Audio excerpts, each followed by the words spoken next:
Constipation in pregnancy is a very common problem which we see in 75% of our patients in our routine antenatal patients. Constipation यानी कि motion pass करने में problem होना, ये actually होता क्यों है प्रेगनेंसी में? पहले तो ये जानना बहुत ज़रूरी है। कुछ तो हमारे प्रेगनेंसी के हार्मोन्स की वजह से होता है, क्योंकि हमारे प्रेगनेंसी का हार्मोन जो कि मेन हार्मोन है प्रोजेस्टेरॉन, वो हमारी इंटेस्टाइनल मसल्स को रिलैक्स करता है।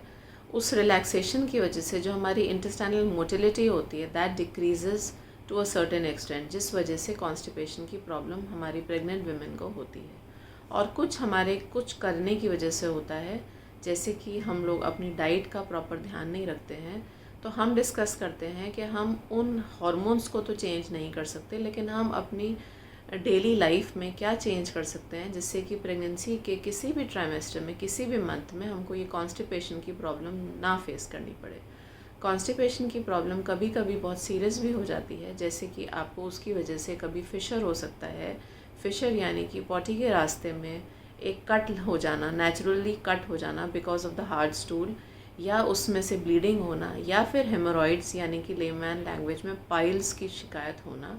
जिसकी वजह से बाद में भी even after the pregnancy is over bleeding from rectum की प्रॉब्लम हो सकती है। तो ये प्रेगनेंसी के दिनों में अगर एक पेशेंट प्रेग्नेंट है तो सेकेंड प्रेगनेंसी में भी उसको कॉन्स्टिपेशन अगर होगा तो एक या दो प्रेगनेंसी में उसको हमेशा के लिए ये कॉन्स्टिपेशन की वजह से पाइल्स जैसी प्रॉब्लम ना हो और हमें उसके लिए बाद में कोई परेशानी ना फेस करनी पड़े। इसीलिए ये जानना बहुत ज़रूरी है हम कैसे उसको प्रिवेंट करें। कॉन्स्टिपेशन को प्रिवेंट करने के लिए सबसे पहला इम्पॉर्टेंट रूल है डाइट अपनी अच्छी रखना। डाइट मालूम है फर्स्ट ट्राइमेस्टर में डाइट लेना बहुत अच्छा एक पॉसिबिलिटी नहीं होता है, क्योंकि शुरू में बहुत नौजिया वॉमिटिंग होता है, लेकिन कुछ चीज़ें ऐसी हैं जो आप चेंज कर सकते हैं और आप खा सकते हैं। जैसे कि आप अपनी डाइट में फ़ाइबर कंटेंट बढ़ाएं। 25 to 30 ग्राम्स ऑफ फाइबर अगर आप अपनी डाइट में लेते हैं, फाइबर मतलब मोटा सैलड में रफेज होता है, सैलड होता है, उसमें रफेज होता है, फाइबर रिच डाइट होती है, जैसे कि आपके मोटे आटे की रोटी आप यूज़ कर सकते हैं, आप रेशे वाले फ्रूट्स खा सकते हैं, जैसे आप जूसेस ना लें, आप कटे हुए फल खाएं, एप्पल खा सकते हैं, ग्रीन वेजिटेबल्स आप अच्छे से ज़्यादा यूज़ करें, उसको बहुत ऑयली फॉर्म में ना खाएं, सिंपल सॉटे करके आप उसको खाएं, तो ये आपको बहुत फ़ायदा करता है। अगर आप आटा पिसवाते हैं अपना तो बहुत ही अच्छी बात है। अगर आप आटे को थोड़ा मोटा पिसवाते हैं तो आपको उसमें बहुत सारा चोकर मिल जाता है और आप उसको अलग से ना निकालें, गेहूँ साफ़ करके सुखा के तब पिसवाएं और चोकर के साथ ही अपना आटा को यूज़ करें फॉर कुकिंग। उस आटे में अगर आप ग्रीन लीफ़ी चीज़ें डाल दें, जैसे आप उसमें पालक के पत्ते डाल दें या मेथी के पत्ते डाल दें, तो एक तरीके से वो ग्रीन भी हो जाएंगी और ग्रीन भी जाएगा आपके अंदर, जिससे कि आपका हीमोग्लोबिन आयरन कंटेंट आपकी डाइट में बढ़ेगा और आपको एक मोटे आटे की रोटी खाने से कॉन्स्टिपेशन की प्रॉब्लम कम होगी। तो फाइबर रिच डाइट में वेजिटेबल्स हैं, बीन्स हैं, पीज़ है, लेंटिल्स हैं, मोटे आटे की रोटी है, इसके अलावा हमारे जो होल ग्रेन्स हैं वो आप ज़्यादा लें, जैसे कि धुली दालें कम इस्तेमाल करें और आप खाने में साबुत दालों का यूज़ ज़्यादा करें। अपनी डाइट में एक मील को अपने 2 to 3 मेजर मील्स की जगह, जैसे कि एक हैवी ब्रेकफास्ट या हैवी लंच और हैवी डिनर की जगह आप 6 स्मॉल मील्स में कन्वर्ट कर दें। यानी कि ब्रेकफास्ट से पहले एक छोटा ब्रेकफास्ट लें 2 घंटा पहले, लंच और ब्रेकफास्ट के बीच में एक और मील को इंक्लूड करें। तो 6 स्मॉल मील्स अगर आप लेते हैं तो आपकी डाइट में प्रॉपर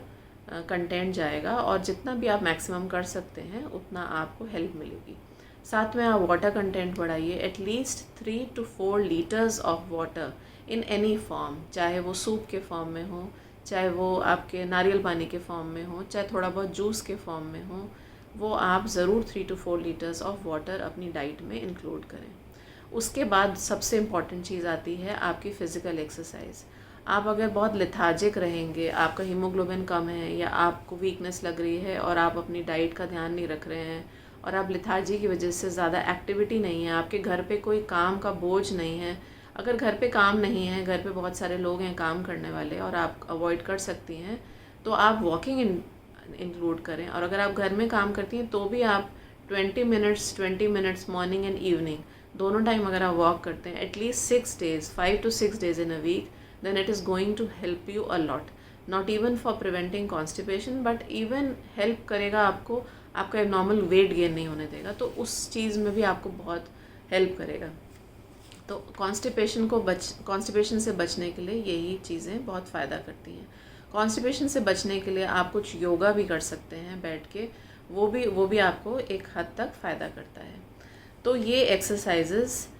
डाइट और अपना वाटर कंटेंट को आप बढ़ा के अपना कॉन्स्टिपेशन से फ्री हो सकते हैं। कुछ मेडिसिन आपको जब डॉक्टर देते हैं तो आयरन टैबलेट से या कैल्शियम टैबलेट से भी किसी किसी को कॉन्स्टिपेशन की प्रॉब्लम होती है, तो वो आप ब्रांड चेंज कर सकते हैं और आप उसको कभी कभी स्किप कर सकते हैं। लेकिन फिर भी अगर आपका कॉन्स्टिपेशन इस हद तक पहुंच गया है कि आपको 2 से 3 दिन तक मोशन नहीं हो रहा है और आपको बहुत प्रेशर लगाना पड़ता है, तो बेटर है कि आप कभी कभी कोई लैक्सेटिव आप ले सकते हैं, जो कि बाज़ार में लैक्टुलोज सिरप वगैरह आते हैं जो कि आपका डॉक्टर आपको लिख के दे सकता है, और वो कभी कभी once or twice in a month और से thrice और 4 times इन होल प्रेगनेंसी आप यूज़ कर सकते हैं, जो कि आपको, लेकिन ultimately diet, fibre content rich, water intake 3 to 4 liters of water in a day, and exercise, walking, even swimming and yoga will help you in preventing constipation. So happy pregnancy. Thank you so much.